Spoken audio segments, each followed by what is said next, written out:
if you want to understand China, you must understand Tibet. If you don't understand Tibet, you will never understand China. China occupied our country, brutalized our people, killed. Around 1 million Tibetans died. His Holiness was 23 years old when finally he decided to flee because, Chinese were bombing and killing hundreds and thousands of people. India has been the best host that Tibetans could have. China is an expansionist empire. So 60% of present-day China, all occupied. China has to make sure that there is no potential number two, because if there is actual war between China and America, right, if they start destroying each other, India has a chance to shine. And Xi Jinping, just recently, he has told generals, not just one time, at least a dozen times, prepare yourself for war. According to recent Biden-Xi Jinping's meeting, there was a leaked document where Xi Jinping apparently told Biden, saying, hey, we have a plan to take over Taiwan. Only thing we have not decided is the date. So your Air Force general says that it will be in 2025, and the Pacific commander says in 2027. They're wrong.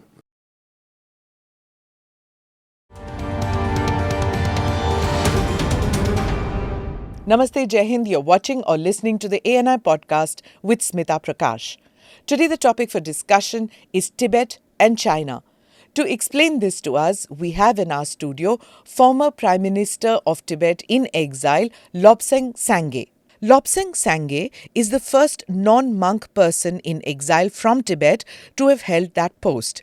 His father was a monk who fled Tibet in 1959, the same year as the Dalai Lama. Sangay was born in a refugee camp in India, but more about him in this conversation. Mr. Sangay, thank you so much for being part of the podcast. I want to talk a lot about China, Tibet, and the Indian situation in this, historically and contemporary. But before that, I want to show a short primer for people who don't understand this complex situation a little bit.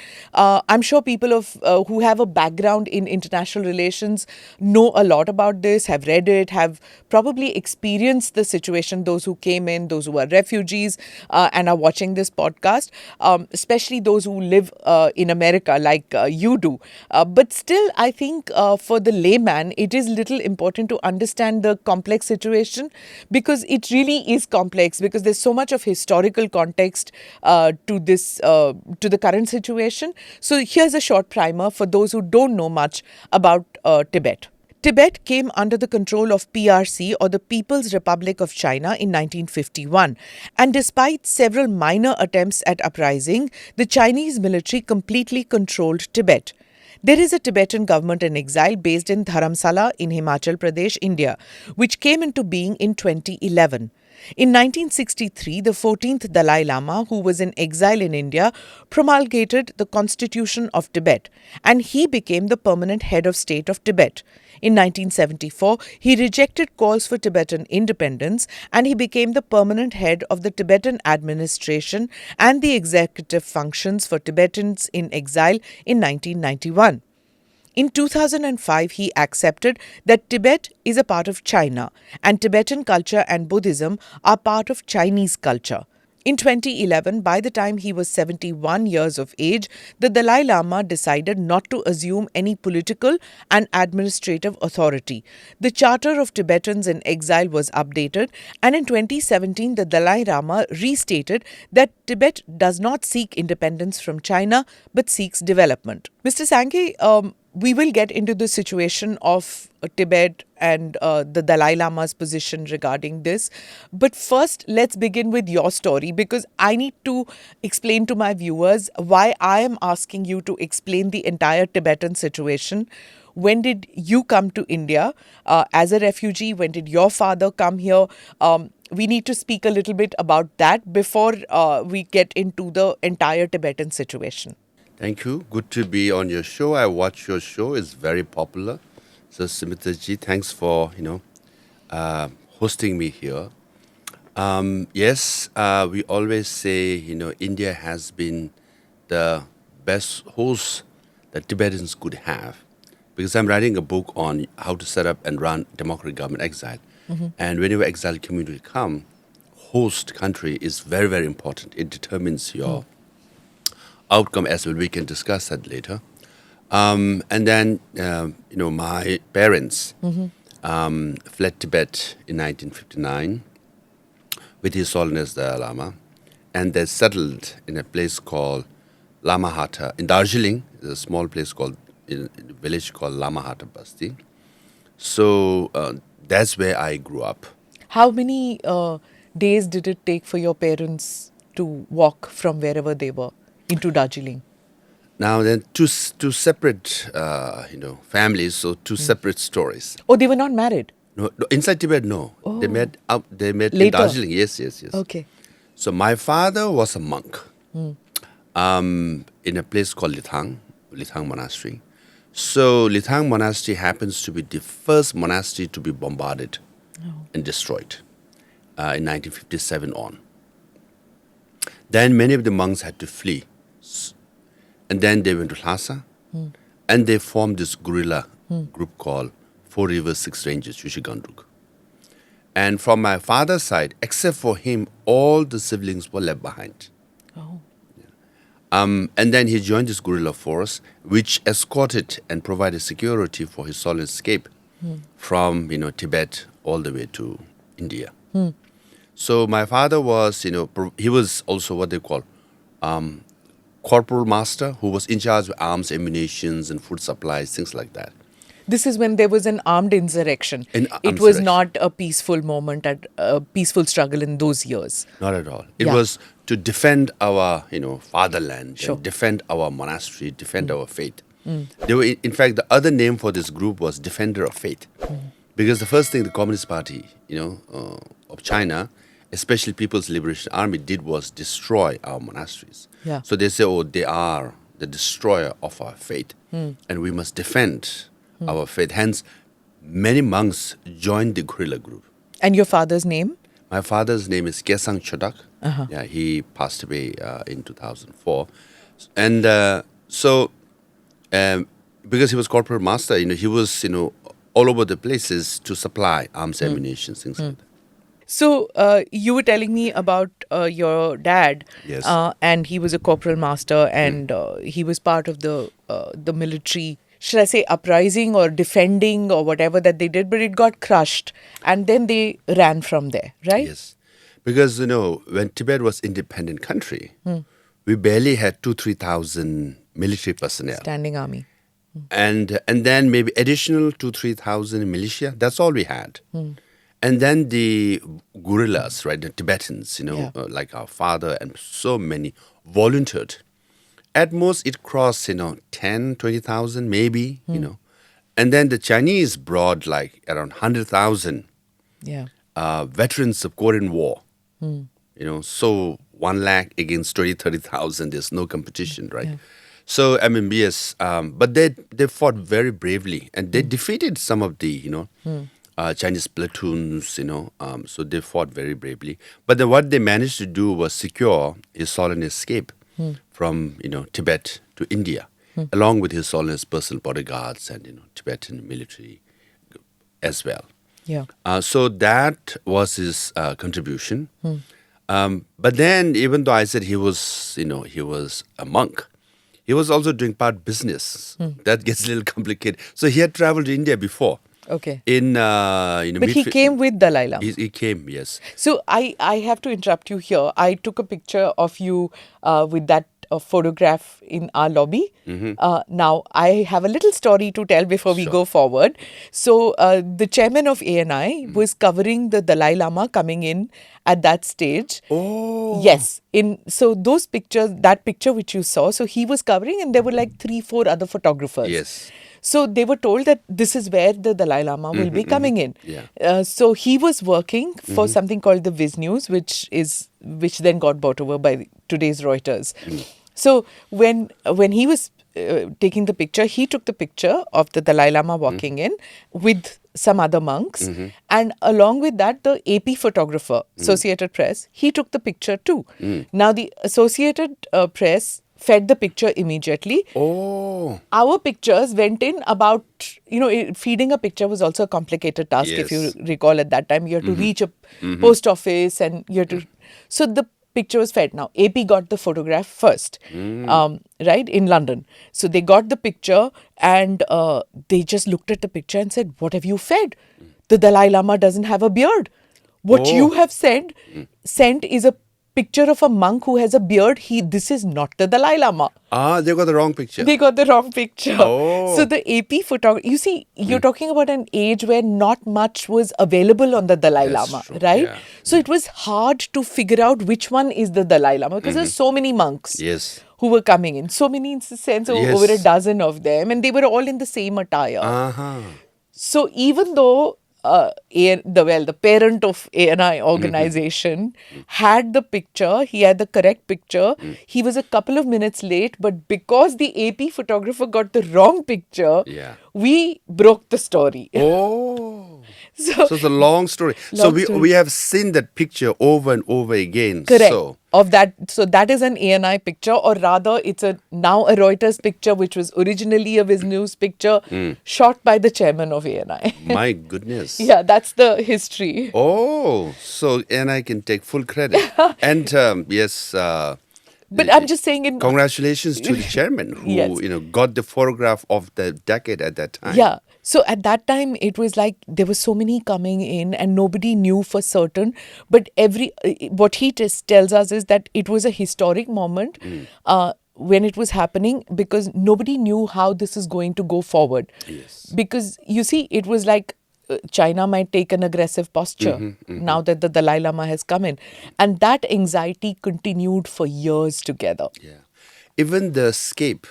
From there, yes. It was called The Great Escape, right? Yeah. It was featured on the front page of the Time magazine. Yeah.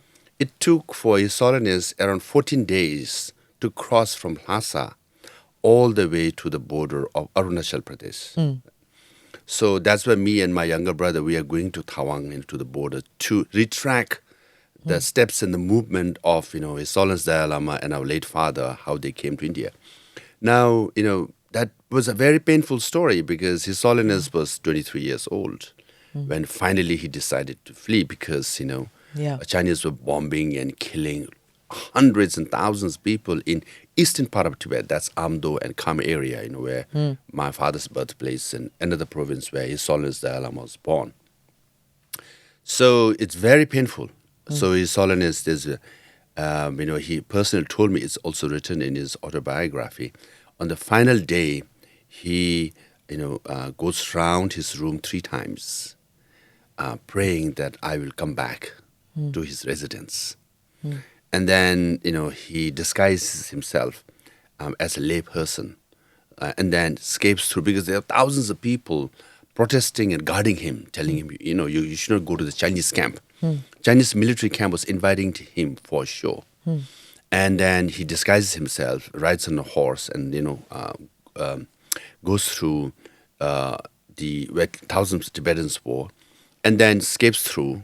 And then I'm cutting the story short, but then finally, when he climbs a hill, the person who was taking the horse of His Holiness tells His Holiness that this is the last spot from where you can see Lhasa, the capital city of Tibet, and your residence.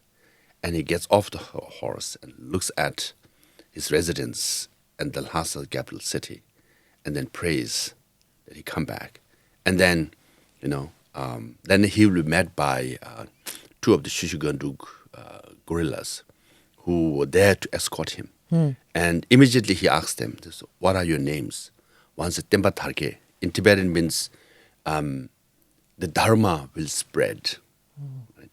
And what about others are Kunga something. Kunga means treasure. And then you say, wow, so it's good that 2 people I'm meeting. Of course, he is escorted by his own entourage, but now 2 guerrillas were coming there. One is the Dharma will spread.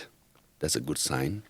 And then Temba Thage, so we won't be bad as far as money is also concerned. And then he rides the horse and treks over 13 days, and in between, he has it is a very difficult journey, right? Riding on a horse, and then at one time it's so difficult that he had to get zo, which is a mixture of yak and a cow, because they walk very smoothly up the hill down. So, and then His Holiness, as he comes to the border, and then he told me he felt some sense of relief. This is border between Tibet and India. At that time. Yeah. So on the one hand, right, I mean, you are a leader of Tibet, and then you're escaping, and then in few times actually Chinese fighter planes circulate around. By this time, has the word got around that he's no longer in Lhasa? Yes. It has After a few days, He's- because he left on the midnight of March 17th, and he reaches Bumla, Tawang area, on March 31st. Tawang in India, Arunachal. Tawang in Okay. Arunachal Pradesh, Yeah, yeah. this is just, I'm just locating the places because there are some expat viewers who may not know the geography Yes, of this yes. area. So I just explaining. That's true. So, and then he says, as he sees the Indian, they were not prepared also, because another interesting part is that His Holiness was escorted by two CIA trained Guerrillas. guerrillas who were equipped in sending messages. It's more like telegraph, but not Yes. advanced, all the way to Washington D.C. Again, a little explainer for viewers who don't know that right from the time of British India days, Tibetans were trained in guerrilla warfare, and then even by Americans in the 1950s, they were trained. Tibetans were trained in guerrilla warfare in Nepal area, and then of course they were there in Tibet after that. Yeah, sorry. Yes, in Nepal area, and that's later. That but came they in were the- trained. yeah, They in were Tibet. trained in 1956 on. They were trained in Camp Held in Colorado, Okay. Okinawa Island. Yeah, Japan again. And yeah. yes, and they were parachuted to Tibet, and these people used to inform. So Great Escape, everybody was wondering, where is Dalai Lama? The rumor is that he's no more, because then the Chinese have started bombarding even his residence. So fortunately, he escaped. And then President Eisenhower, being from a military background, who had participated in World War, especially in Pacific, region, so he was very interested. So every morning, he used to say, "Where is Dalai Lama today?" So he had this map, and he used to put a pin, right? So I think 4 or 5 days prior, Eisenhower called Prime Minister Nehru and said, His Holiness Dalai Lama is coming to India. Because there were also, speculation whether he will go to Burma, which Yeah. happens to a Buddhist country, or even Bhutan, Yeah. or Sikkim, or Thailand, but then His Holiness did divination, and they all decided to come to India, in the land, or holy land of India, right, for us, is very special. And then, then India sent the welcoming group, and then that's the So photograph. this welcoming group which was sent, which I have heard, which Mr. Prakash tells us, is that they kept moving them from different areas, so that nobody knows exactly from where he's coming. And even after coming, he was first acclimatized and kept in a tent. I don't know whether that is what your father told you, but I believe there was a lot of surreptitious activity which was done because there was security involved. So the Indian journalists, who had arrived, which included some Indians, some Americans who were shooting, were moved Yes. again and again, so that nobody really knows what they are shooting, when the Dalai Lama will come, how many will be with the Dalai Lama, if at all he will come today, tomorrow, day after. So there was a lot of that movement which was happening. I'm sure it's all very likely, because the communication is not Yes. as fast and Correct. efficient as now, and you have to do all this under secrecy, because Yeah. you also didn't know the movement of Chinese troops. Chinese, yes. And the guerrillas, many of the Tibetan guerrillas who escorted him, many of them returned back to fight. So the Isolans crossed over, and he says he felt relieved, Then he was just like to see, and there were like few menons and others, familiar faces, right? He said, "Oh, I'm safe now," And then he came to India, and then the famous photograph by the chairman of ANI, and he gives this press conference at Tejpur, and then comes down to live in Missouri in Birla House, right? And after a few months, Indian government suggested that His Holiness and Tibetans, is encouraged, don't live in Missouri, but choose another place, because Missouri is a popular tourist spot, and a lot of people could come and come to know. And then Tibetan delegation goes to Dharamsala, and then the head of the delegation comes back and says the water of Dharamsala is it tastes better than milk of Missouri. So that convinced them. So I don't know whether I've lived in Dharamsala for 10 years. Water tastes good, but not as good as milk of Missouri. Also, it's prophetic, isn't it? That the guerrilla warrior who was with him was his dharma. Yes. And you found Dharamsala. Yes. There's maybe some act of God in that. Who knows? But let's come back to your father now. Again, sorry. It's just very good. A very good point. Lhasa means land of God. And we are in Dharamsala, a land of spirituality, so yes, in a way, it's karmic. It's, karmic, yes, definitely. So your father, let's get to your father and your mother. My father, he joined guerrilla and he fought several times, and he was, he helped the founder or the leader of guerrilla. He was escorting him, and then to help him and served him quite well. So even after he came back to Darjeeling, the head of the guerrilla, Anu Gombutashi, right? He had like several bullets in his body, literally. Okay. So my father used to escort him to Calcutta to do the surgery and remove bullets. Shot by the Chinese, obviously. Yes, shot by the PRC. Chinese. Yes. Yeah. And then later he went to, London, the head of the guerrilla, but my father didn't join him. And then still, that it's believed that there is still, some shrapnels and some remains of bullets in his body. And my father then went to live in a place called Lamahata Basti. So this guerrilla group formed one settlement. And then Where was this? It's between Kalimpong and Darjeeling. Okay. Now Lamahata Basti has become a tourist spot. They're like, Okay. a lot of, what do you call it, live-in, Okay. So all the villages have opened their houses where they have Homestays. Homestays. Huh. And that's where my father met my mother. She had come as a refugee too. Yes, she has come as refugees. Now my mother's separate story. She was very young, right? I think she was barely 17. And then while crossing, so her, except for one, all the family members, including parents, managed to escape. Okay. Because they are more closer to India. But then one day, my mother had, they were running short of food. So they were going to forest and collect foods, right? So fell down the cliff and broke her leg. Literally, So I was told 7 or 10 people had to, bring ropes and pull her out, somehow managed. But she was so badly injured that the family had to decide whether to stay till she heals, run short of food and die of starvation potentially, or carry on. So the family ultimately, decided to leave them behind and then go ahead. It's like, choice of 20 people survival, Yeah.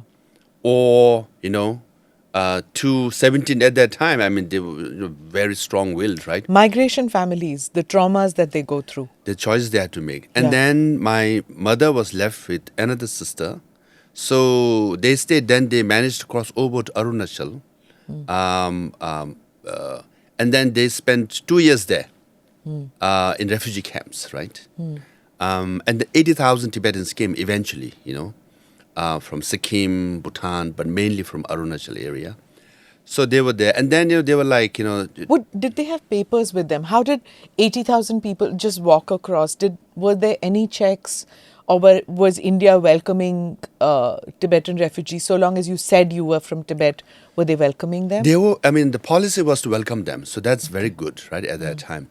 So, but then, both sides were unprepared, right? They were Yeah. unprepared to leave their home. And as they, if you, trek across Himalayan mountains, Yeah. can you imagine month of Arduous March? work, yes. Very cold, freezing, snow. And then how many died on the way, right? But then India side also, they didn't know how many were crossing, right? Yeah. So there was, a place where they had to register. So your mother came in what, mid-60s? No, she crossed in, late 59 itself. Oh, I see. Yeah, but she managed to come. But she had to stay in Arunachal Pradesh Okay. for 2 more years with other in the refugee camps because I'm sure the Indian government was so busy, identifying and registering, facilitating others. They had no means of, facilities to, for family reunion, right? So what did your parents have? Did they have some kind of an ID or something? Like today we have Aadhaar card and all. No, nothing. They Was just it- have Tibetan. They just said, I'm Tibetan. I'm and Tibetan, and then it's a matter of trust, right? Right. Because also, famously, the finance minister of Tibet, Shagapa, is written in his book also. In early 50s only, he famously wrote a letter to government of India, saying that Chinese have already moved in; they are going to occupy our country. India should send troops and defend us. Yes. He said, at the moment, we barely have 80 troops, guarding the border of India and Tibet. All the way from Kashmir to Arunachal Pradesh, we are talking of 3,000 to 3,500 kilometers of land. Yeah. He said, we barely have 80 troops. If you don't support now, it will cost India more. So now we have 8 lakhs, troops, right? Right. And we are talking about a period before the Chinese aggression on India, before the India-China war. We can talk about it, how surreptitiously, by their sinister design, how India was fooled, with all the way from Simla Agreement, 1914, all when final renewal was 1954, because India decided to renew the Simla Agreement, not with Lhasa, with Tibetan government, but decided to renew with Beijing. And then, India said, we want this Panchsheel. Then they, made that. It was trade agreement in 1914. Yeah. And they changed that into Panchsheel. And India said, now it's a great deal. We have a great agreement. Why not we, extend it for 25 years? You know what Chinese government said? He said, no, 5 years. And ultimately, they agreed to 8 years, if I'm not wrong. So 54 plus 5, 59, Tibet was invaded. 54 plus 4 is 62, India was invaded. Yeah. So the plan of occupation of Tibet and invasion of India. Was the actual plan behind Panchsheel of China? Yes. But India saw Panchsheel as the peace offering or the peace plan. Yes, even famously claimed that term Panchsheel is a Sanskrit word. So the term, is more or less coined by India. But I think China signed another Panchsheel with Burma or Sri Lanka, just to take ownership, even the term Panchsheel, right? So it was a peace agreement, but China has already planted the date or the year of invasion of Tibet and also of China. Now, Of India.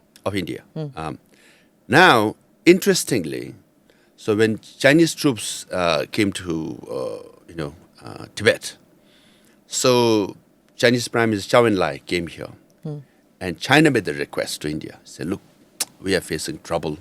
We have to bring officers and troops. We need supplies.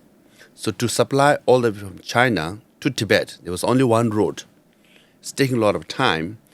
If they could open the Calcutta port, so that we can, supply from Shanghai to Calcutta port, and then take it to Nathula Pass to Sikkim, right?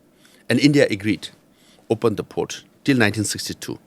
So all the supplies, the food and ammunitions, everything that was needed, supplied through Calcutta for the troops on the other side of Tibet to invade India in 1962. It wasn't for the good of the Tibetan people. Also not good for India, you know. No. So, Yes, that is in hindsight. But at that time, they were trying.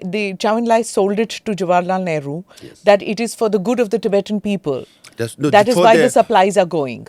For the good of Tibetan people, but mainly for their officers and Chinese officers, Chinese troops who were in Tibet, right? Who had crushed the movement in Tibet. Not yet. It's fully not fully yet. But then 59 crushed. But then the Calcutta port opened. Now there's always a mystery. The Chinese troops came from Arunachal Pradesh all the way to the border of Assam, right?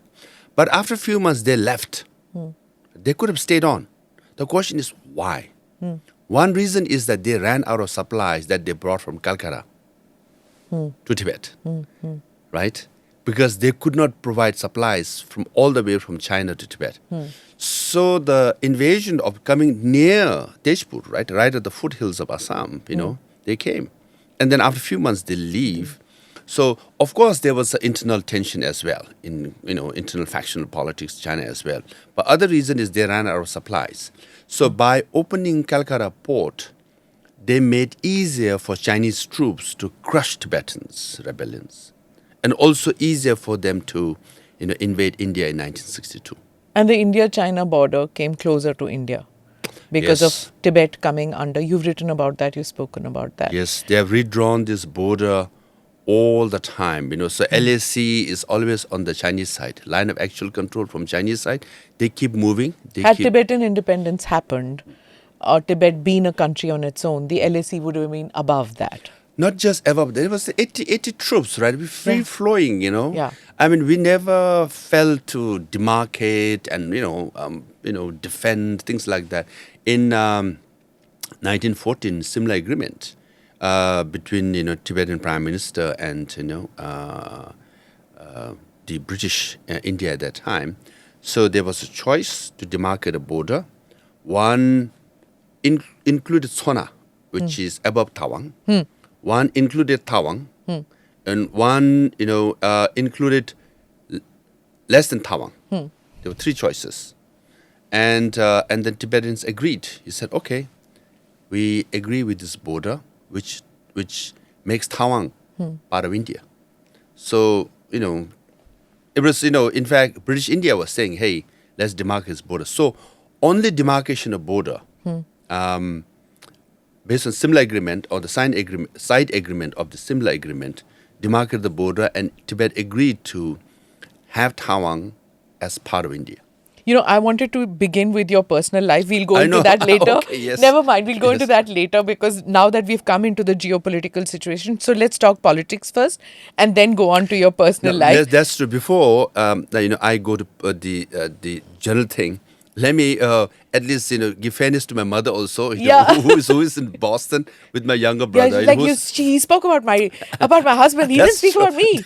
So I just visited mom and sons, right? I know. I just visited where I was born, a place called Lama Ata. So finally, after 20 years, and I managed to spend good 3-4 hours walking the gullies of our basti. And visited the local gaddi, where you get chung, the local, and I had all the local dishes, So enjoying the memories of you our were born childhood. there? Yes, I was born there. In a refugee camp? Yes. And the same place where we went, where my mother had 2-3 cows only, so we'd milk her cows, and they used to sell her butter and cheese to the place. Do you remember your early years Of course. You do? Yeah. What was, tell me, growing up in a refugee camp in India as a Tibetan, what were you taught by your parents about your identity and about the Indian identity? Because you were born an Indian. Yes. Right? You're ethnically Tibetan, but you're born an Indian. So you automatically become an Indian. Yeah. How did those two identities sit with you? So when you're young, you don't know, right? Your parents keep telling you you're Tibetan, how much they have suffered, sacrifices they have made. And I studied in Tibetan refugee school in Darjeeling, and all your teachers, staff members also remind you the same. But when you're in your basti, your neighbors are, Sharpas and Tamangs and Yolmus, Nepalese, So, they're your best friends. So when I was very young, my first language was Nepali language, right? Correct. And then during our school break, winter vacation for 2 months, I did the same thing like all the villagers did, So we used to go to forest, cut wood, bring home piles and piles. And then afternoon we go cut grass for our cows. And the evening help mother milk cows, and then help her stir milk to make butter. So, I did all the thing. Early morning you get up, you don't have, So would your parents tell you at that stage that we are going to go back, or there's going to be a freedom movement, you have to be part of the freedom movement? What are the lessons that parents were telling you? This I'm talking about now your late 60s, early 70s, I'm guessing? 68 I was born, right? Yeah. Yes. So in the 70s, there is still hope for the Tibetans that Absolutely. the uprising, there is, yeah. Yeah, my father was addicted to All India Radio, right? He always listens. He always say, you don't understand, this. It was all, he always listened to what's happening, Soviet Union, what's happening America, what's happening India, China. So, this whole Cold War, he used to listen. And I was a naughty boy. What can you do, right? At night, when in the evening, Dad listens, and when he's not around, I used to open the radio, and play. And in the evening, when it doesn't work, he used to slap me and beat me up, things like that. But he's always like, America should beat Soviet Union, and we go back, we get our country, So he had that passion. And then, when I was growing up, also he used to find me like a hopeless, softy teenager. You don't have the grit and guts to fight Chinese. Because he had guerrilla training, right? Yeah. He used to say, I never opened my belt, for 2-3 weeks. Because you're always fighting and running and, you're guerrillas, you're always moving. So he used to have, tsampa with the butter in it and a bit of salt in it. And then that's all you eat, and then you get bit of water. And then you eat that dough and you carry your supplies, And then because you're constantly moving, he said, do you remember how many bullets fly by and how many? I said, if you see a Chinese troop, I know you're just softy, you run away, So when I finally got elected, as a Sikyong, my late uncle told me, I wish your father was here. Yeah. I became quite emotional, but I always wondered, my God, if my son is the Sikyong of Tibetan freedom movement, I think he will give up his hope or something. He never thought I'll be this tough, guerrilla fighter like him, Anyways, so, that's where I grew up. So, yeah, I did everything that the village kids Politics was just not in your horizon when you were a student. You were in Delhi University, right? Yeah, first in Tibetan schools, right? And all are refugees, all are poor. Because Tibetan school was under HRD. There's a program Human called Resource Development of Government of India. Government of India, and there's the society called CTSA, it's Central Tibetan School Administration. They used to run it. They used to subsidize the food and clothes. So we used to get one set of uniform and one bata shoes, right?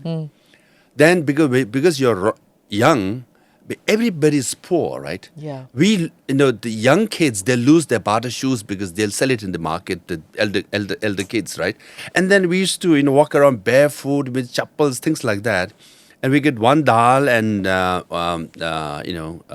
very watery dal and rice for lunch. And then one tingmo and again dal for dinner.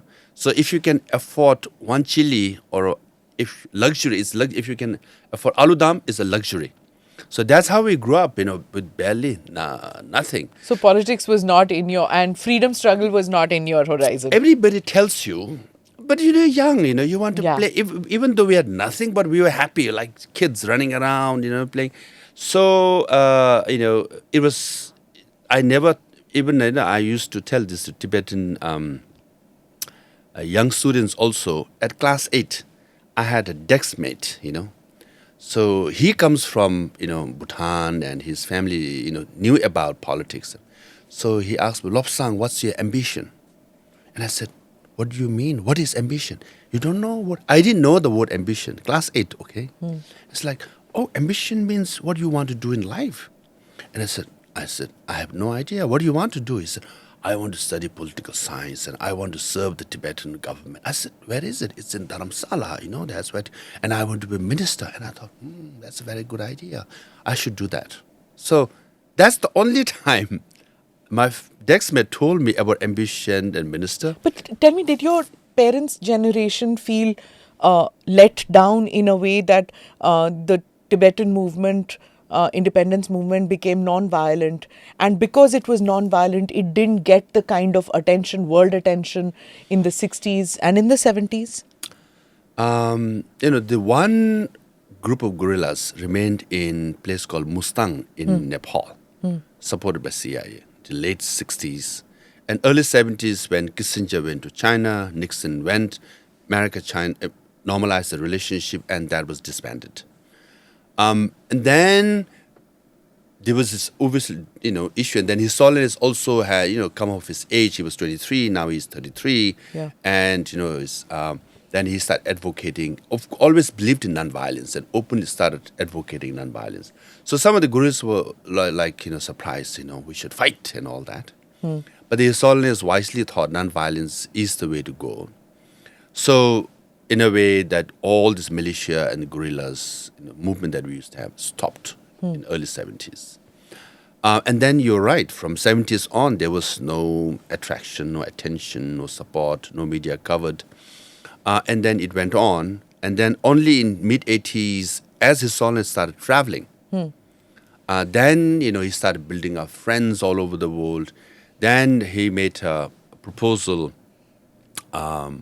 it's called Strasbourg Proposal. And then 87, he made this proposal, the 5-point peace plan, Strasbourg Proposal, right? Then started getting attention. Then when he finally got Nobel Peace Prize, 1990, then I think he brought Tibet to the whole issue.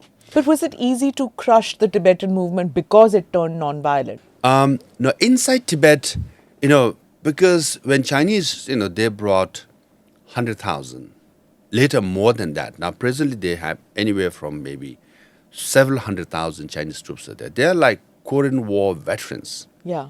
So there was, as I said, Tibetans, we barely had altogether maybe 20 plus thousand, militias and volunteers, all that. So there was no chance. Correct. But if you see that in perspective of today's conflicts which are happening with America jumping in and helping out countries or Europe or any of them, whatever you have seen, if there were democratic exercises, the way Taiwan, if I was to come, Taiwan is a whole new thing which we'll get into. Do you think that the Tibetans felt that let down that the Americans did not help out? Absolutely. Yes. So, some of the ex-guerrillas, they went to Camp Hell and Colorado, they got trained. In Colorado, yeah. Yeah, they all were thinking, America will really give us, really heavy arms and ammunitions, But they just gave them some, World War II, guns and things like that. Not enough. Not enough. So what America supplied, on the one hand, Tibetan guerrillas were grateful because given the fact that we had nothing, we were provided with something, but not enough at all. So the footprint of China keeps increasing from the 50s and 60s. Yes. And it is done. It's not today that everybody talks about China's aggression. Not at all. And expansionist tendencies, which we talk about in the current age. It had started way back then. And your country was one of the first casualties. Also, the America came to support Tibetans because of Korean War. Right? Because Korean War, Chinese were literally fighting against Americans, right? So they needed another front, distraction and nuisance. That's what they thought. That's why the supplies of arms and ammunition was also limited. So once the war was over. That's it. Had they supplied, fully, Tibetans had they fought, bravely, there was a chance that we could defend at least some parts of the territory. But then clearly it was not enough. But then in 1970-71, when Nixon went to China and cut off, he had like 8 points agreement with China, right? Yeah. One was to cut off Taiwan. Tibet was one of them. How many Tibetan guerrillas in Mustang in Nepal committed suicide, saying, my God, this, we just got betrayed. We thought we will keep getting these guns and supplies and we keep fighting Chinese. There's a new president, new policy. Now they want to have rapprochement with China. They want to normalize the relationship. There's a final, okay, this is the final set of supplies we have, and this is the one. We are not coming anymore. You're on your own. And then, we felt betrayed for and sure. here are these bunch of guerrillas who have left their homes and hearth. They've it. left their families Yep. to fight a cause, Yeah. and they have just been betrayed. That's it. And they committed suicide. Several of them. And many of them came to Nepal, settled there, because they have reached the age where they could not even marry, right? They're in their those who were in their 20s and 30s could. Now they're in 40s and 50s, But they never went across and crossed over to China. Or did they? They did. Actually, in late 60s, the biggest cache of information of what was going on in China, the Cultural Revolution, right? It was disaster, famine, suicide, killings. The treasure trove of information was actually gotten by Tibetan guerrillas. There's crossover because there's a Xinjiang, which is Muslim majority, occupied territory in China. So that route there, and they take that route, and which comes through Tibet, they go all the way to Sichuan and Yunnan areas. So that's a highway. So Chinese troops were going back and forth. And Tibetan guerrillas from Nepal, they used to cross over into Tibet. And then finally, they used to raid some of those, the Chinese troops going back and forth. So finally, they got this treasure trove. And then even CIA said, my God, through this, material, now we know what kind of disaster that's going on in China during Cultural Revolution. So it was very helpful for... So guerrilla warfare, and they were spies also at that. What a fabulous history, right? Yeah, They were spying on China. Yeah, there were few CIA agents with the telegraph of all stations. But they knew the language, right? And the facial, the features were matching, so they could infiltrate into Xinjiang. Yeah, no, the Xinjiang Tibet highway. And then they could, and then raided. They got at that time, they say the most comprehensive information about China. That's was the from Tibetan the ethnic Tibetans got it, yeah. And then they were rewarded too. Okay. But then in 1970, just cut them off, cut loose. So I'm going to come back to your life too in between in the conversation so that people understand and, as to why I'm asking you about it, because you're not just a politician, you're somebody who has experienced several cultures, whether it is Tibetan culture, whether it is political Tibetan culture, whether it's ethno-political culture. You've experienced India. Yes. And then you go to the US to study further. So you go to Harvard and you're there. You become an American citizen. So, you have various exposure to various cultures. Tell me, at what point of time did you decide that I need to go back to my roots? I need to become a political voice for the Tibetan issue. At what point of time did that come to you? No, there was never an inflection point as such. But then there was like a growing, sense that I should contribute. So then, when you're young, you start reading, your parents constantly tell you, and then your teachers also constantly remind you of being Tibetan. And then, when I was in refugee school in Darjeeling. So I went to college, St. Joseph College. Then suddenly I felt, I was in Tibetan refugee school, and I was among the majority. Suddenly you are a minority, among others, They were nice people, but suddenly identity, you're more aware, acute. Then we formed the student group. Okay. And I was... It's St. Joseph's. But Tibetan student group of Darjeeling. Okay, Darjeeling. And then, so I was one of the executive members, right? Then you start speaking out more about Tibet and Tibetan people. Because now there's an audience, because there's Nepalese and others, they want to know. And more awareness. And then I came to Delhi University. I went to Hansraj. Right? And then I became also part of the Tibetan Youth Congress. And then I was then suddenly I became kind of a activist, real activist. So Were you one of those students on Shantipat with the Tibetan flag, and whenever there was a Chinese delegation coming in, yeah, those students are so motivated. I'm so proud they're Yeah. continuing that I've covered them same. so many times. I've Yes. been there shooting with my crew, and they're here one moment and they've disappeared and gone. Yeah, yeah, yeah, yeah. So I was like, एक बार रुकते क्यों नहीं हो कहीं पे? Yeah. I have so many stories to share. Like, Yeah. the present, students, they're actively in front. Those is we're allowed to go in front of Chinese embassy Yeah. and also India Gate. And then they remove us from, Chinese embassy. Later they remove us from India Gate. Then, now it's Janpat, so it's not that exciting. Yeah. So I spent 3 years at Hansraj College. Yeah.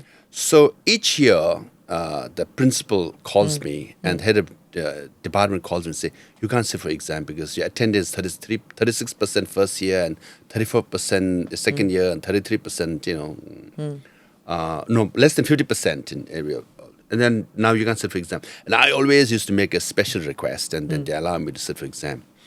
And I never, so we had this, one anniversary, I don't know, 50th, some anniversary in Hansraj, and all the alumni, ex-students came.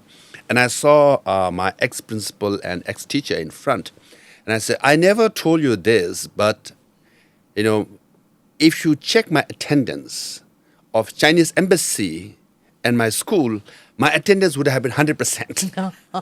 It was true. I was always running around organizing, protests and rallies, and so really my attendance was, if not 100%, maybe of course I watch movies. So as a Tibetan youth, for you, it was very clear that China is enemy? Yes, absolutely. That's it. Chinese embassy, Each time we pass by, you say we'll come back on March 10th, and we'll come back on, December 10th, we'll protest. And obviously, the China-Tibet police station will bring the additional, troops reinforcement and arrest us. And then, but again, all the time, SHO of China-Tibet police station is also very nice. हाँ, काम हो गया, ठीक है, अंदर रहो. 2-3 घंटे के बाद जा जाना, तो कंबल ले लो, कुछ खाना है, बिस्किट चाय दे देना. Yeah, my college was there, and our university specials had to do that chakkar. Yes. Because all of you were in buses then, and there was no way that we could go take that route because the Tibetans are protesting today. There's the barricade. Yeah, that barricade would come up in front of the Which college?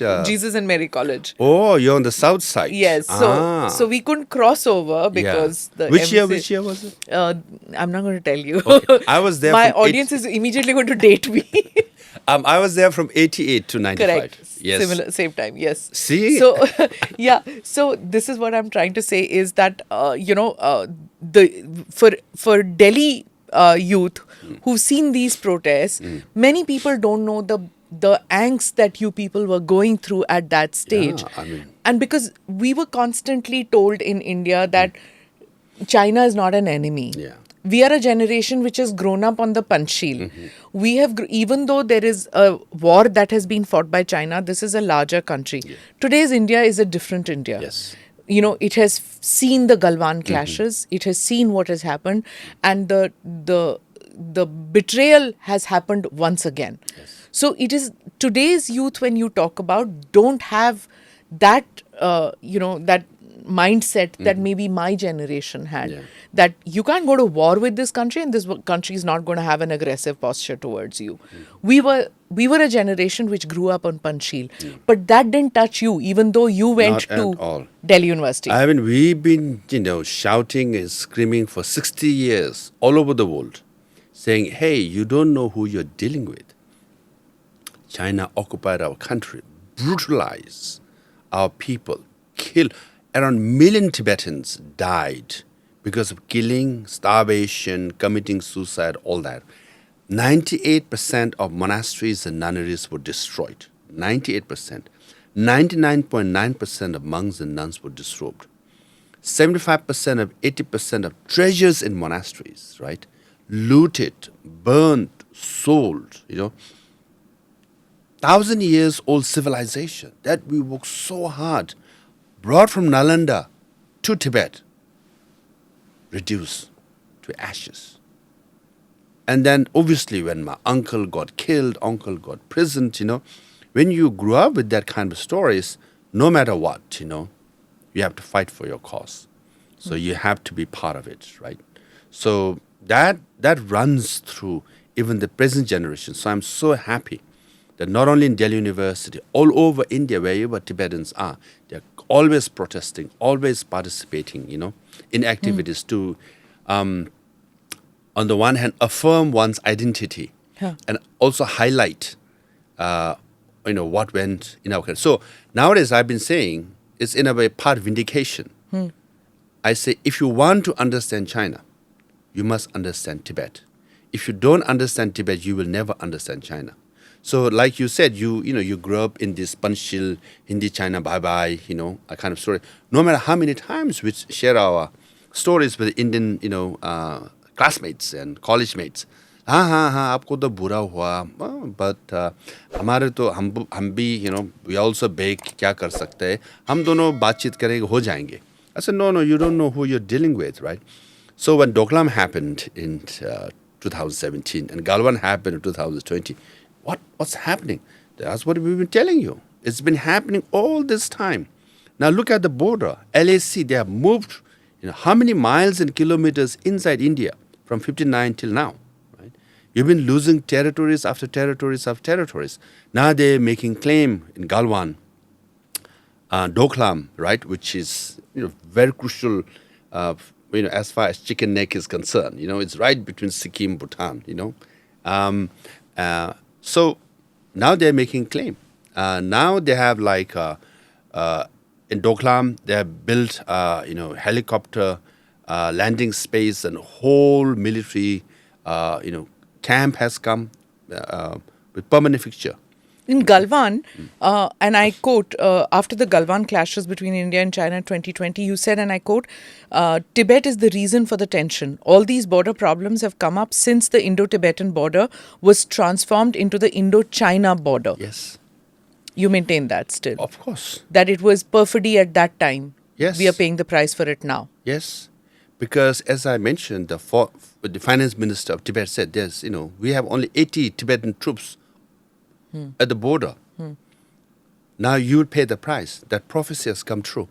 And in 50s only, when Chinese army invaded Tibet, Chinese leaders said, Tibet is the palm, right? We have to take over. Then we go after five fingers, right? Ladakh, Nepal, Bhutan, Sikkim, and Arunachal Pradesh, right? So we've been saying that our country was occupied. Now they will come after you. No one believed. Now suddenly, their influence in Nepal is so strong. They are trying to pressure Bhutan now, right? And they are claiming these Doklam in Sikkim and Galwan. And Arunachal, they already shown in the map the Arunachal Tawang area belongs to China, right? So the five fingers is already being spotted and declared, right? So now, so now India is also learning after 60 years. Do you see a parallel between what's happening in Bhutan and what happened in Tibet? Yes. Now Bhutan is aware, right? And India is also aware from what happened in Tibet.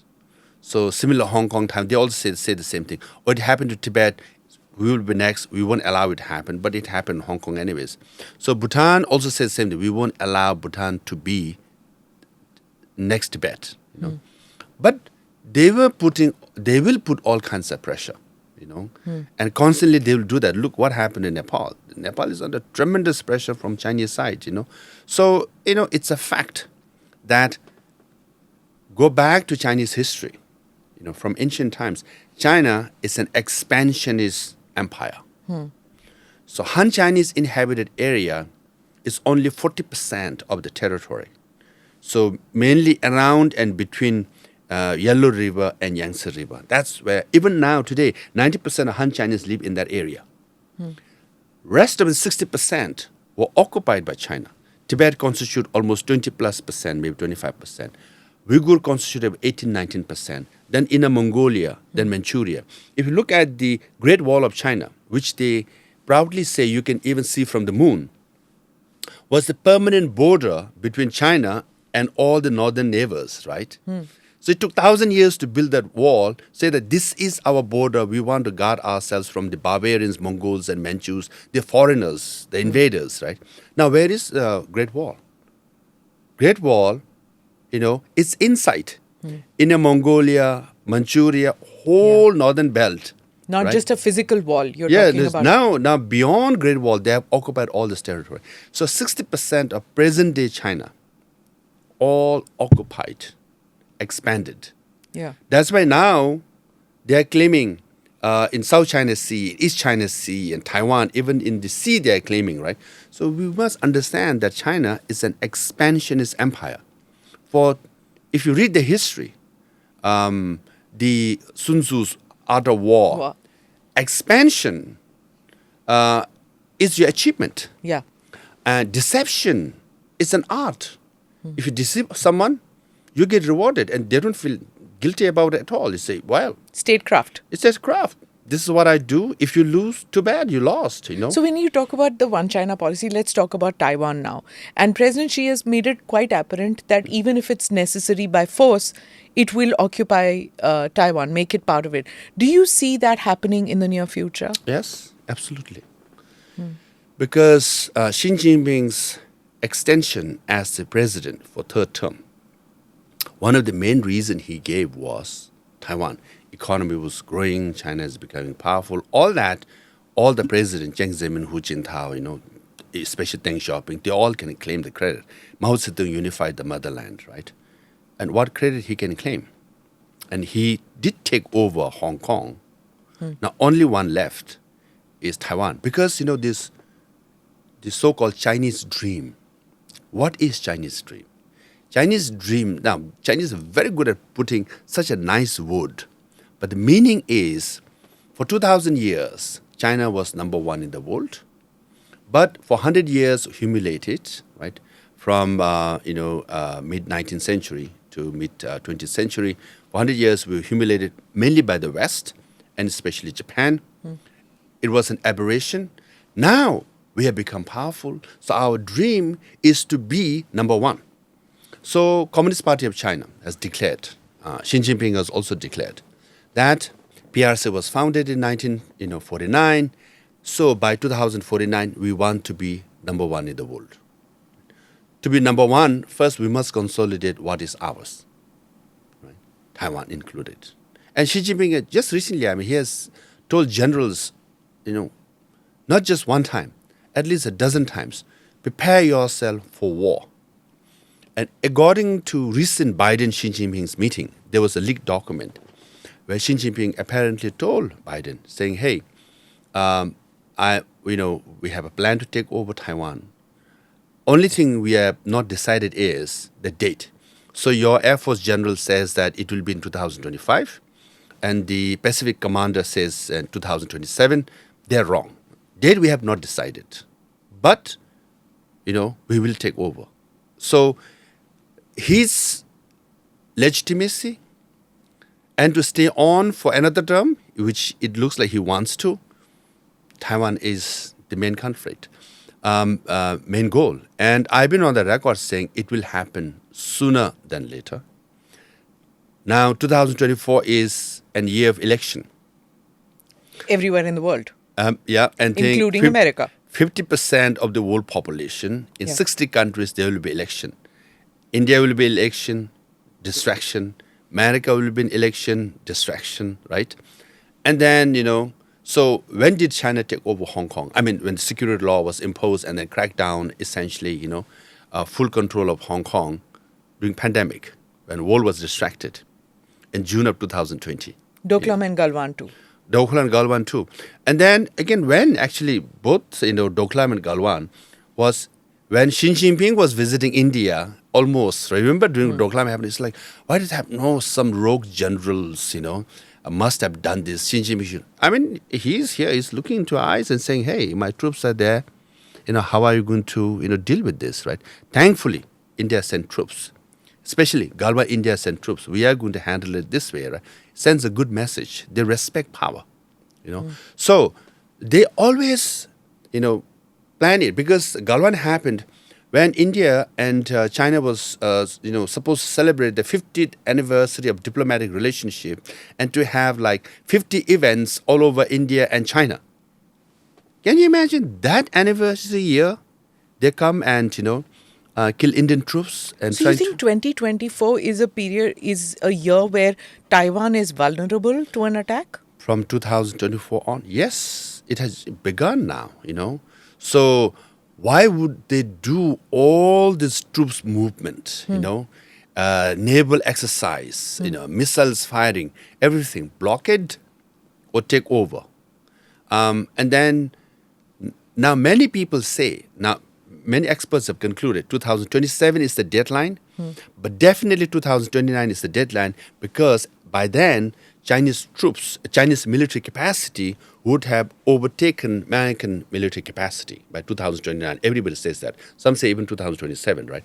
So China would be naval, from aircraft point of view, Navy point of view, they can, more troops you have, more Navy power you have. Ultimately, war is won by quantity, often than quality. So more number you can take over. So every expert agree it's 2027 or 2029. But then for America to move its troops from all the way from America to bring it to Pacific, and Chinese to reinforce in their own area is far more easier. But everybody agrees. So 2027 or 29, definitely, Definitely. Yes, because that's now why I say definitely, for a few reasons. One is whenever there is a great power struggle, Thucydides' Trap, right? This book written by Graham Allison, Dean of Harvard Kennedy School. He has done a research of 2,000 years of great war, great power struggle.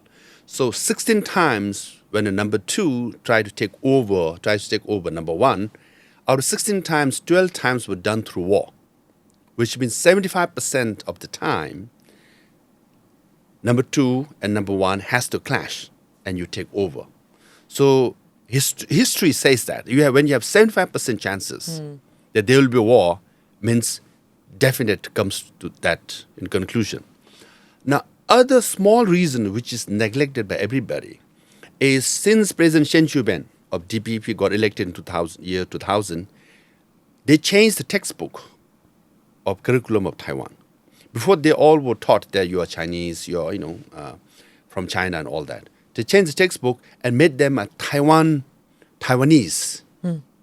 So since 2000, right, now 2023, so all the teenagers and youth now think of themselves as Taiwanese. Now, many surveys and polls have come out.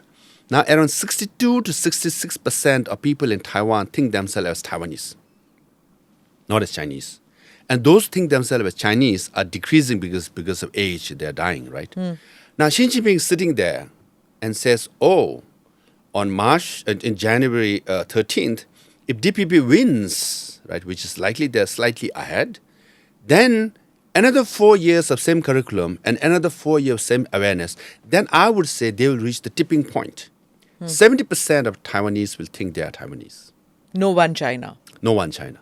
Then like Xi Jinping was looking at it, he'll get paranoid and say, I'm losing Taiwan.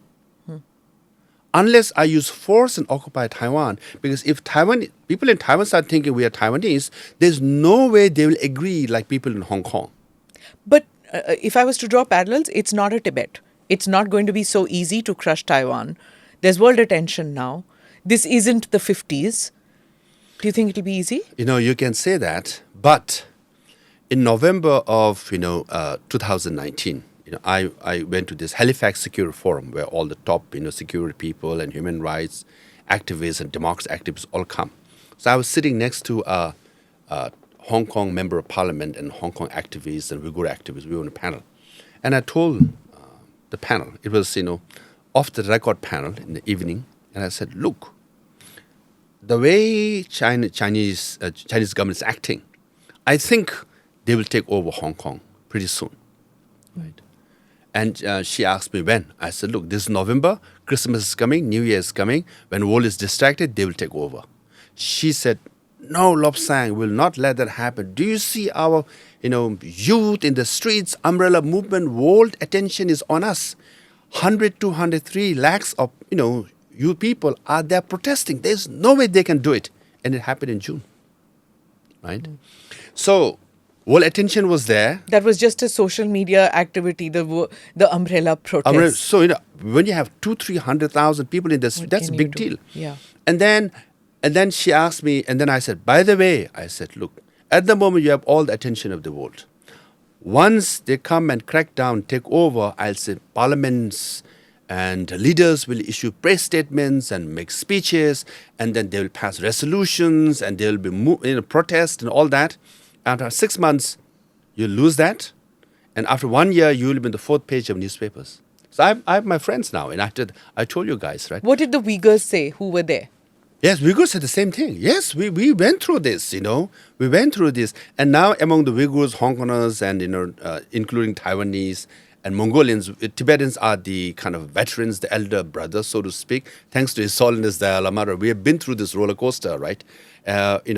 Up and down, support come and support disappear, support come and support disappear. I said, we have been through this. So, thank goodness Buddhist notion of impermanence applies even in movement, right? We go through this notion of impermanence, And I said, what do you need? I said, philosophically, you should practice equanimity in Buddhism, So you should be constant, believe in yourself, and then keep continuing your fight. So Taiwan is in a very precarious position. So, yes, they have semiconductor and very advanced ships and all that, which is true. They are precious, they are democratic. And if you look at Ukraine, the way European countries came and supported them, which is all good. But they are doing it because it's next door, right? All the 50 countries in Europe, at least 27 of them, and the NATO members are supporting Ukraine because they are next door. Now, if it happens in Taiwan, now we can count which country in Asia will come to support of Taiwan, right? Japan, Korea, maybe. It looks like Philippines will provide all the airfields, Maybe Indonesia, but then in Ukraine, 50 European countries, particularly 27, are supplying them anything they need, everything they could. America is fully supplying and supporting them. Still, Ukraine is barely defending their country. Now look at Taiwan. How many countries in Asia will come to fight along with if America is involved? How many? India also has a choice, right? To be or not to be. Yeah. If you are not with America and defend Taiwan, then India will lose all the neighboring countries. They'll say, you know what, it's better to be, make peace with bully than a friend who will not come to a rescue, Yeah. So if you do, then you are engaged. Then the Galwan and, Doklam and Arunachal Pradesh. It's a difficult situation. It is a difficult situation. So, and then also if you study this, the World War of 2,000 years, before you become number one, you must make sure that there is no potential number two in your area. So, for example, America became number one. They made sure that Canada and Mexico are nowhere near. Even Brazil is nowhere near number two, so that America can go out to be number one of the world, right? So this is what happened with British, Russia, and Germany. Why First World War, Second World War came? Because they were multipolar world, right? Everybody wanted number one and number two was coming. They fight against, make sure that number two doesn't come up, right, in your region. So now Asia, who is number two to China? India, right? Now China has to make sure that there is no potential number two, because if there is actual war between China and America, right, if they start destroying each other, the bellwether is India. Yes, India has a chance to shine, right? That both America and China knows that, So why there are tensions in the borders of India, from Galwan to all these places, in Sri Lanka, now Maldives, you can clearly see that Bangladesh, of course, they're trying to make inroads, This is to make sure that India, doesn't grow when China and America are preoccupied with their war. Because war in the sense undeclared war. Undeclared. So, to be number one. Yeah, but now China advocates multipolar world, but they want unipolar Asia. They want to be number one. G1. Yes. So so India also has to now think this carefully. You were talking about the Taiwanese youth who now see themselves as Taiwanese and not as Chinese. Is there like between the Tibetans and the Taiwanese, do the youth not think that, okay, here is China, growing at this huge rate and there's prosperity. Why can't we be part of that? Isn't it better to be aligned with a China because it'll be a better lifestyle, growth, prosperity? Why not? You look at the gleaming buildings of Shanghai, you look at the gleaming buildings of Beijing, and you see this power which might be the superpower. So why not the only superpower or number one power? So among the Tibetans, there was never that desire to be part of that, and among the Taiwanese, there's no desire to be part of that. So when Chinese troops first came to Tibet, we were promised progress, right? Connecting one highway from China to Tibet. So they say, hey, if you're bringing progress, we don't mind living side by side, some kind of accommodation, right? Tibetan leaders, we all agreed. But then that one highway became like 100 roads leading to all the minerals. The highway brought arms, troops started killing people. So we said, hey, we don't like this other side of the agreement. You essentially want to brutalize us and make us second-class citizen in our own country. That's crushing your religious and cultural ethnicities. So what they want is submission, What they want to do is subjugation. So that we can't take. So we are also very proud of identity. So similarly in Taiwan, the sense of identity is based on your nationhood and your sense of pride. So, you can't, it's sentimental, it's emotional. You can't buy, sense of identity, because for identity, how many wars were fought, right? So, yes, I'm sure that's what Taiwanese, now 62, 66%, if it crosses 70%, tipping point, they want to think themselves as Taiwanese. They're thinking that. Now, there is a group of Taiwanese, right? 2 million or so who work in China, who make money working in China, right? They might have some mixed feelings, but then among them also I was told, many of think actually, their sense of Taiwanese pride is stronger than making money. Mr. Sangay, you've been Prime Minister in exile. In 2005, when the Dalai Lama said Tibet doesn't want to be doesn't want freedom movement is over, he reiterated in 2017. Did you feel let down, or did you agree with it that there's no point anymore? Yes, as there's also kind of objection by Tibetan Youth Congress, which I used to belong to, and a student group and some other groups, saying why should we give up our country? But then if you read His Holiness Dalai Lama's explanation, it's not an abrupt decision; it's an evolution. For example, he was in India in 1956 to celebrate the 2500 anniversary of Buddha Jayanti. So he requested the Indian government then. He said, I want to stay in India. I don't want to go back because I know what's happening. It looks dangerous. And then the Chinese Prime Minister Zhou Enlai visited India 3 times in 6 months' time, okay, to persuade Nehru, to persuade Dalai Lama to go back, And now this the archive materials being released now, and you can clearly see, based on Zhou Enlai's request, Nehru advised Dalai Lama to go back with the promise the Chinese Prime Minister is going to give you autonomy. You have signed the 17-point agreement. It will be protected, preserved. And then he goes back, and the destruction happens. Occupation of Tibet happens. Killings happen. He comes back. Again, His Holiness, obviously you lost your country, you want to advocate for your independence, right? And then at that time, now, you can't blame India again at the same time because you were nervous because China is powerful, anything could happen. The border is very new, incursion, anything could happen. So India was playing a mediating role. And even then, the Indian government advises dialogue. Don't advocate independence. America is not going to fight for you. Europe is not going to fight for you. Russia is not going to fight for you. Unless someone fights for you, you can't win your independence, And then, His Holiness Dhamma tries United Nations, 59, 60, 65, 3 resolutions passed, no independence, barely self-determination. He tries to travel around the world. He didn't get visas. And only 1976 or 77 on, he starts traveling. First time to Thailand and Indonesia, then rest of the world, right? And no one was supporting Tibet's independence. And everywhere he's advised by the local government not to speak about China. So it's not as if he went there and spoke about the freedom movement. He only spoke about religion, and he spoke about peace and brotherhood. That's it. And then he concluded, okay, reality is, even if I want to, no one is going to support you, far less fight for you. Number two, China and Tibet has been neighbors for a long time. And we had some kind of relationship, priest-patron relationship, some kind of relationship. So let's have a relationship, right?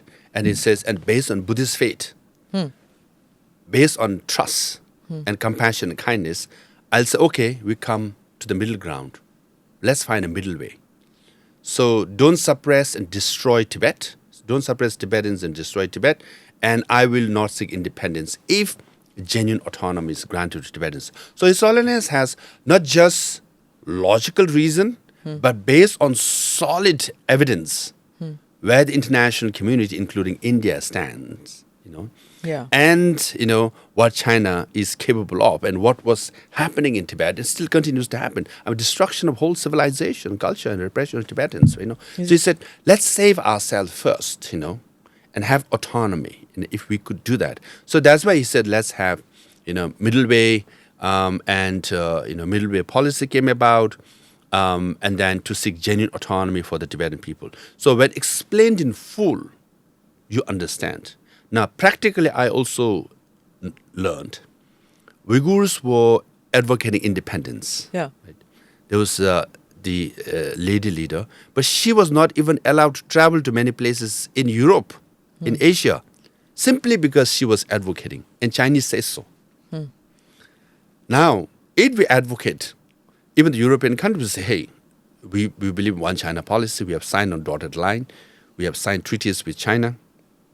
We can't give you access. You can't come here and say all these things, right? So, and the middle way is a brilliant strategy. It gives us access around the world, right? You can advocate your cause. You can explain the whole thing.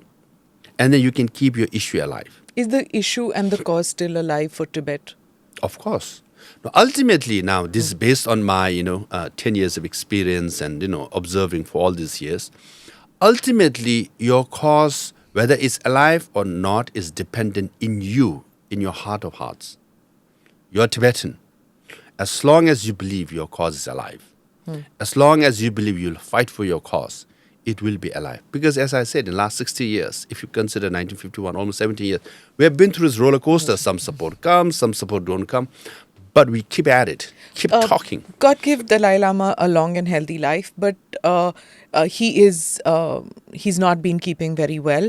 Beijing has announced that he is a separatist and they reserve the right to choose the next Dalai Lama.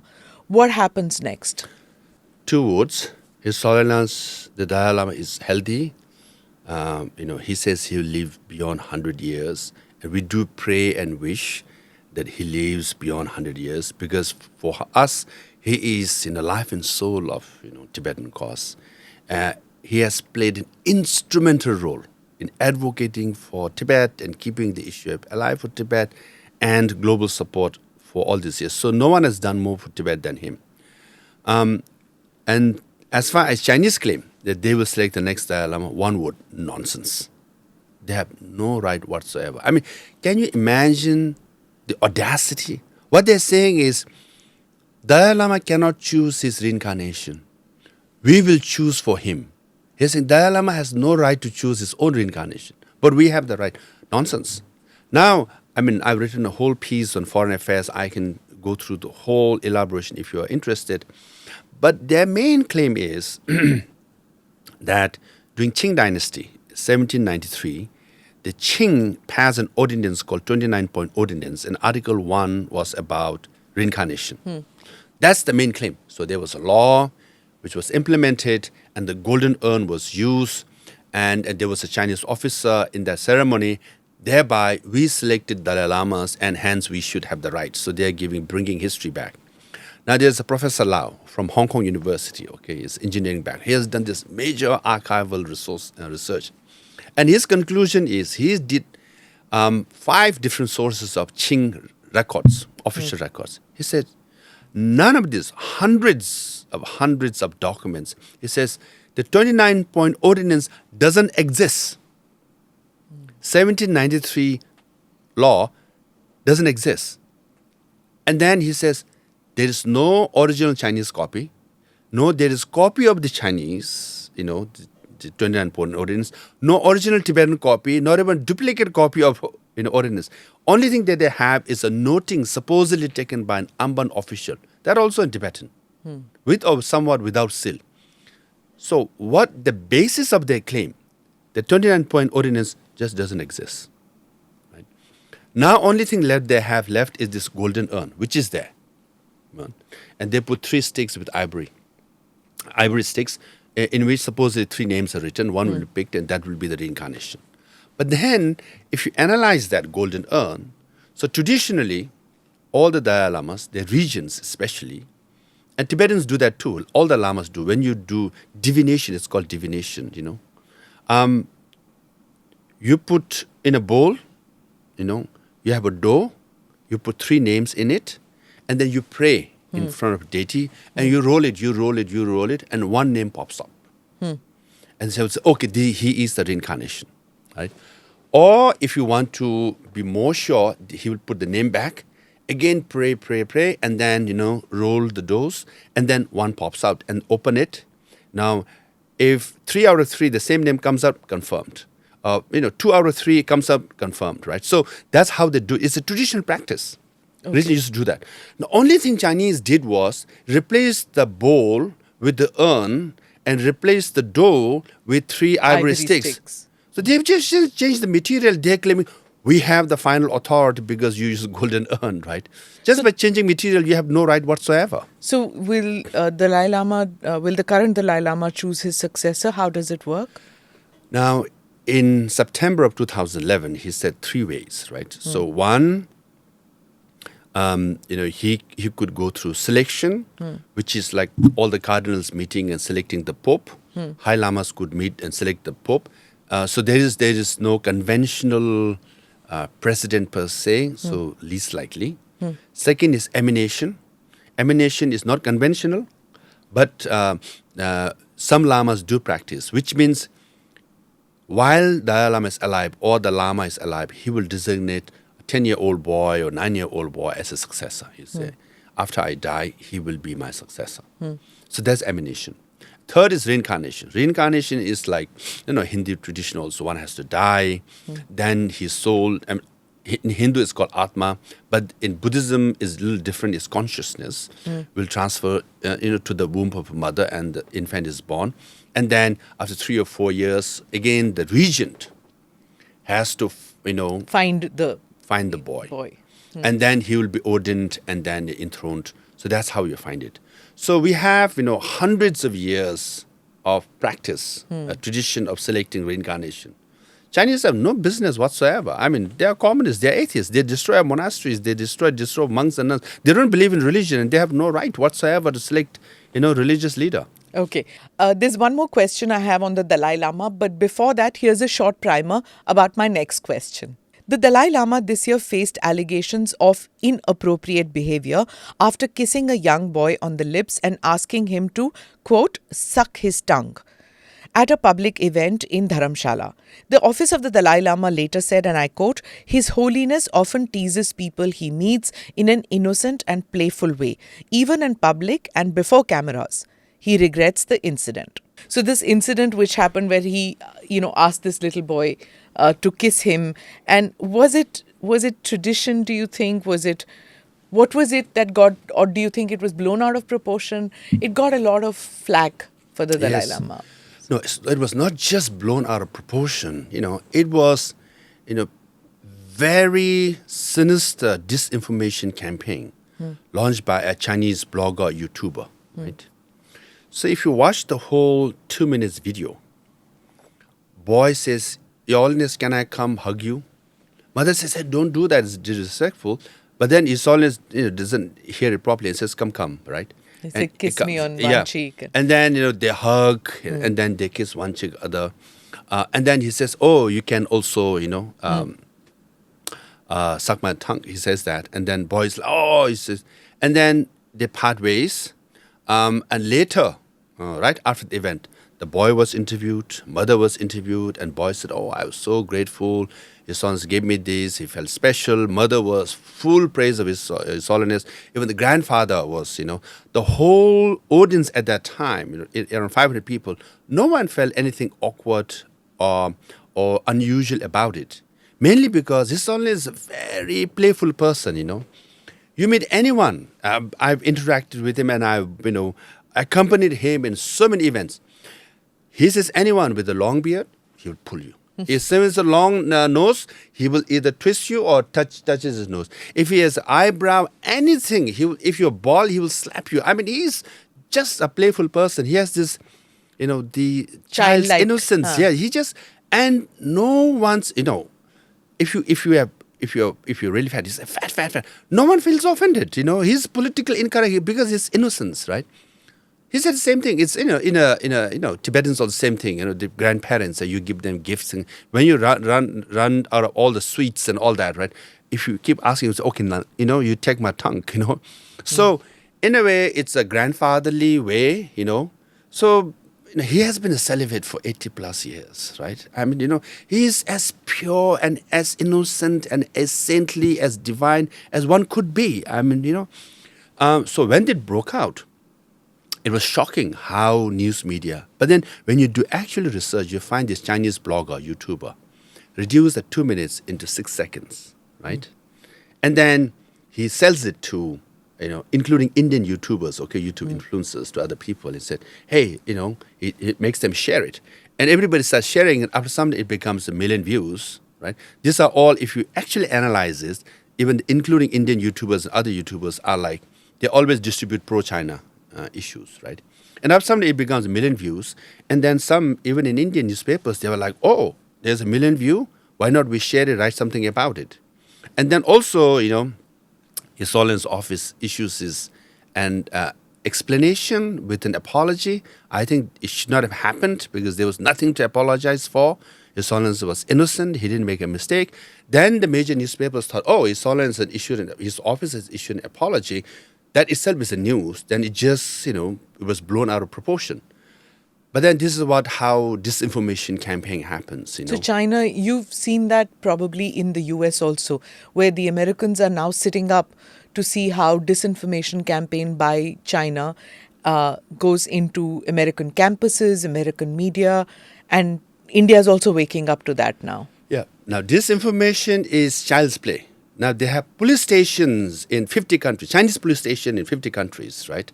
There's spies and all the whole infrastructure is in place. And the Confucius Institute in different universities. Once it's set up, you can't talk about Tibet, you can't talk about Taiwan, you can't talk about Hong Kong like that. Just, they just give $500,000 to establish one Confucius Institute which teaches Chinese language and culture. Then there's a chilling effect in the whole university. So this huge, sophisticated system that they have in create disharmony and disinformation in your own countries, go against your own people, including Chinese and Tibetans who are American citizens, are followed and tracked by these, Chinese people in Chinese police station. Are you followed?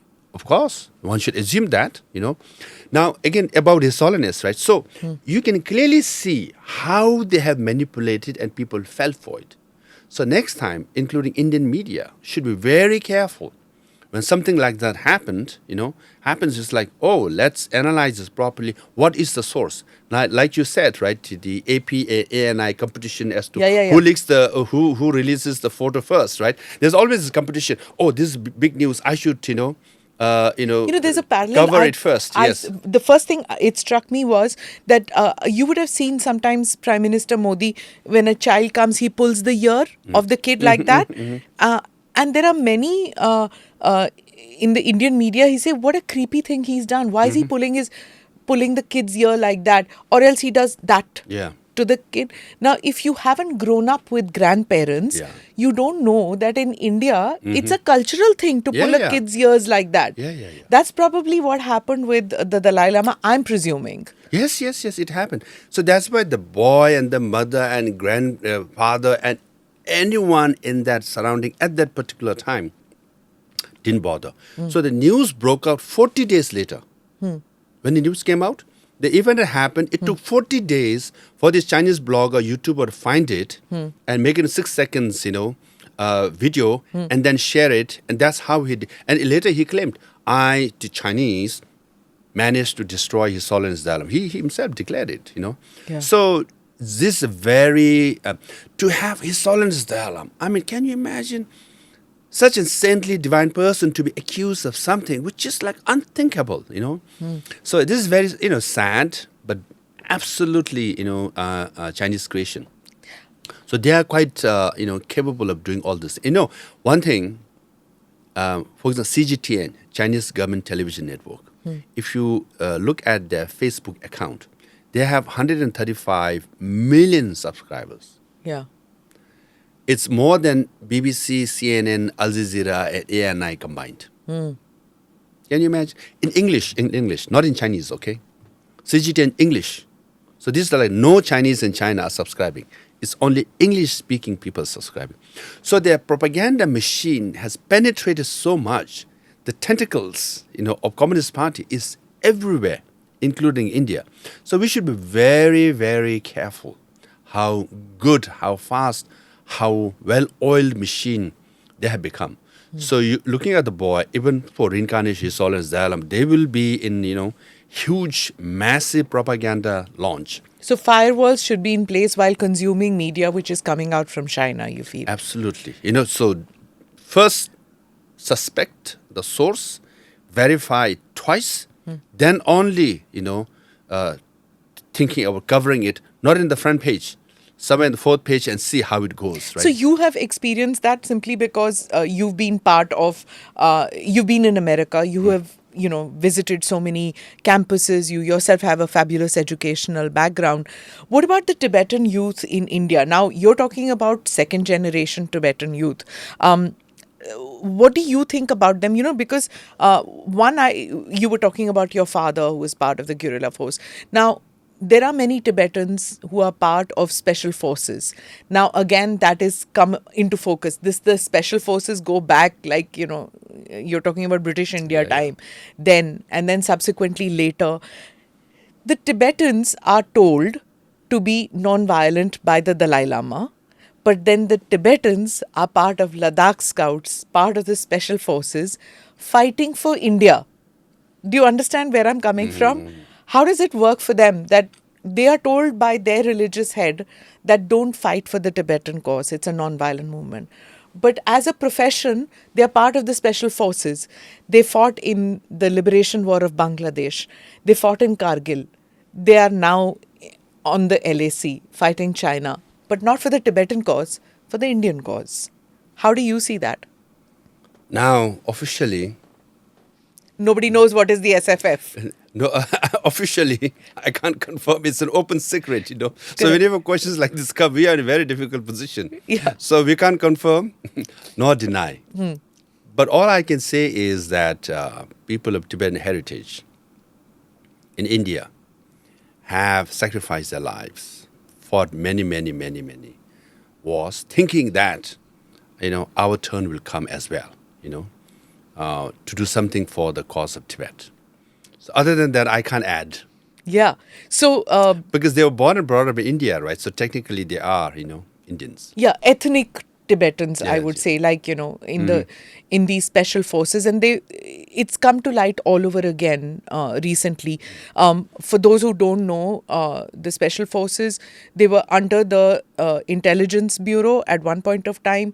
Then they came under RAW yeah. after when RAW came into existence, which is India's external arm. And Indira Gandhi is supposed to have sent the Tibetan forces, rather, the special forces, to fight in the 71 war. And the Eastern Command, where General Jacob was heading the Eastern Command, he didn't want the special forces because they are paramilitary, right? They are not under the Indian Army, technically. They were under IB, the Intelligence Bureau, and then when RAW was created, under the RAW. So he didn't want them out there, but they are known for their bravery. They're known for the special tactics, and they're known for being cause-driven, not just their training. They're cause-driven. So Indira Gandhi and R.N. Kao, who was heading RAW at that time, supposed to have started it. And then there was Kargil war. Then the Dalai Lama also went, if I'm not mistaken, during the Kargil war. He went and met the special forces, and he's supposed to have the Ladakh scouts, if I'm not mistaken. He went and spoke with them.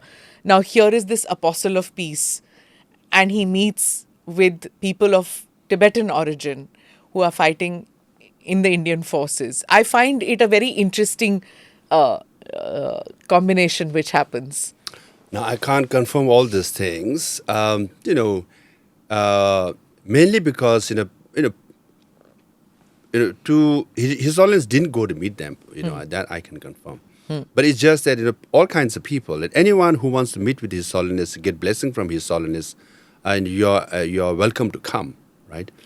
So, yes, and then, before going to Chorbatla, they went and took the blessings of the Dalai Lama. So the Dalai Lama didn't bless the operation, but blessed those who came to meet him. Now, he blesses anywhere from 200 to 500 people from all over the world. And we don't do any background checks, right? Yeah. Now, if you do background checks, someone might say, my God, this I'm person going did for my something, BA exam. what a BA exam or, anyone, any background. And his sons, I want to be open.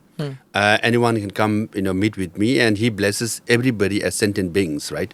So other than that, I don't think we can say, he blessed a major mission or something like that. Yes. Yeah, very but interesting. yes, they've been, even in Seychelles glaciers, the early, people who went there were of Tibetan people of Tibetan heritage. The first one to go to Seychelles glacier. But I like what defended. you say, that that this happens on the side because the cause is greater than the methods. There is a peaceful non-violent struggle and what you do, which is spread the message of the Tibetan cause.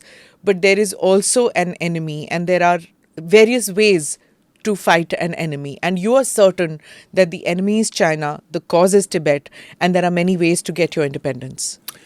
But as long as Dalai Lama advocates, non-violence, and Tibetan government exile or CTA advocates non-violence, so we adhere to non-violence for sure. Now this is an Indian setup under Indian government, So their background is, of course, of Tibetan heritage, and they're very brave, from Seychelles to Kargil to all over the border of India.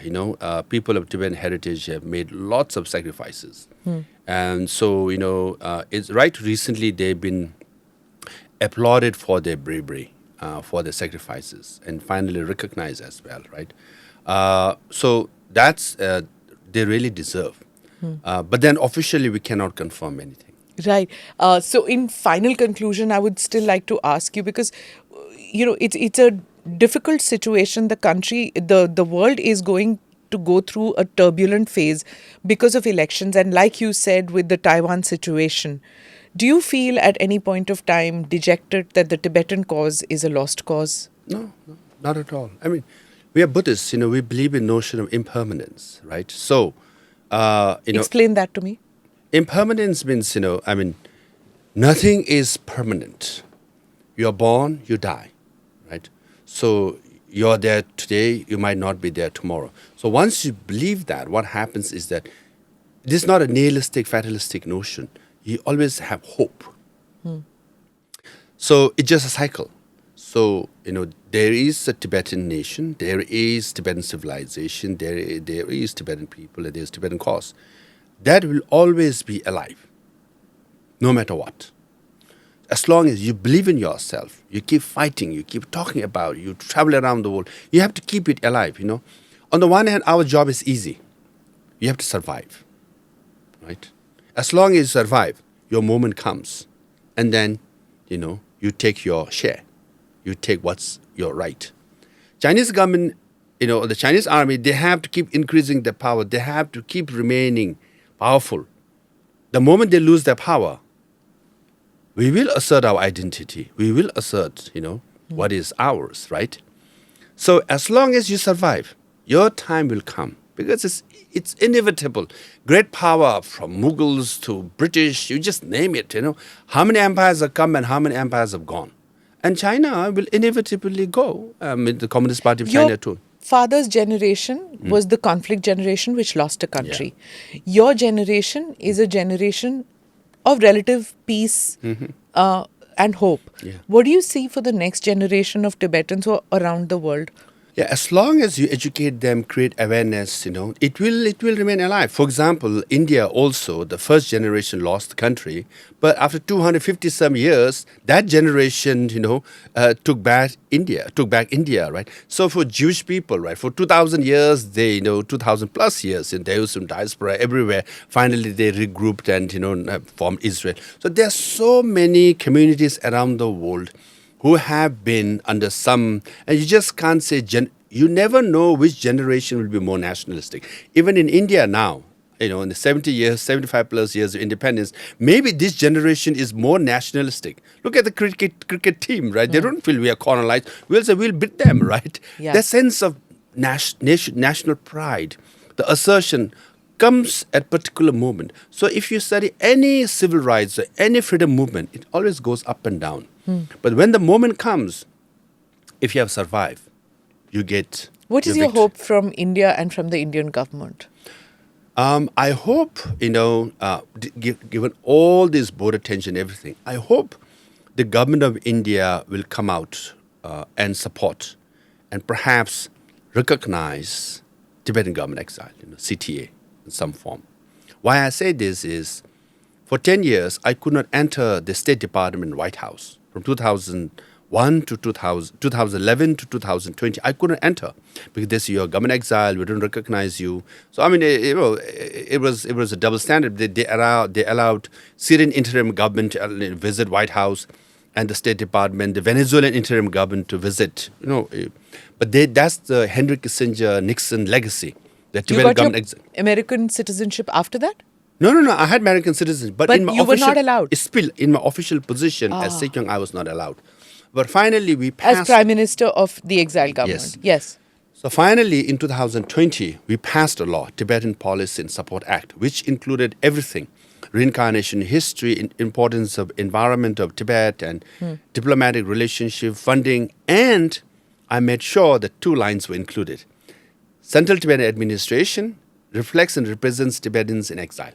And Sejong is the president, my title, right, is the president of the Tibetan government exile. So finally, Dharamsala-based exile administration is acknowledged as part of the law. My office is also acknowledged in that law.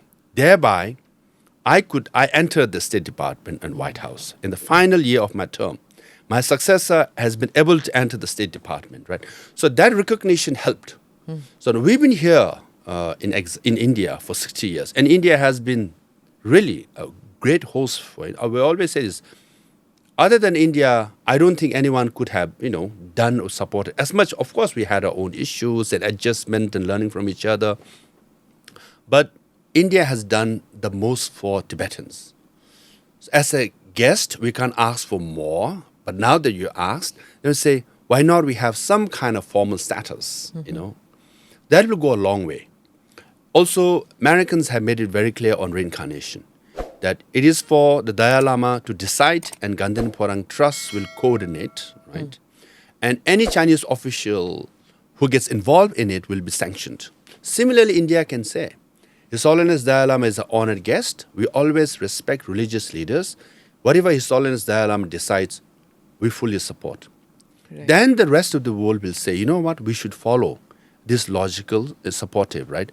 Other than that, at the humanitarian level, I got education from Tibetan refugee school subsidized by the government of India. We are very grateful, So that level, of course, the opportunities and things that could be improved here and there, but at a major level. Then if Tibetan government exile or CTA is given some kind of recognition, then we can come out, if not legally, at least politically say, Tawang belongs to India. We say that, but it doesn't have that effect in the sense, who are you to say it, We claim ourselves to be an exile administration, but India itself doesn't give us that status. Yeah. Right? So that it doesn't have, political validity, far less legal validity. It just, our aspirations and our sentiments, right? To have political validity, if you give some form of recognition, then say here we have the recognition, we can say this is the border, this is the Galwan issue, this is Doklam issue. What we have been saying will have political gravitas in what we say. So these two things I can't, Okay. think of. Yeah. On that note, thank you very much for being part of this conversation and educating us about the situation, where your struggles come from, and all the best to you from ANI and from our viewers. Oh, thank you very much. Great to be in your show, and like I have watched your show, and then like I enjoyed watching. I enjoyed being, talking to you face to face. Thank you so much. Thanks. Thank you. Thank you. Thank you for watching or listening to this edition of the ANI podcast with Smita Prakash. Do like or subscribe on whichever channel you have seen this or heard this. Namaste. Jai Hind.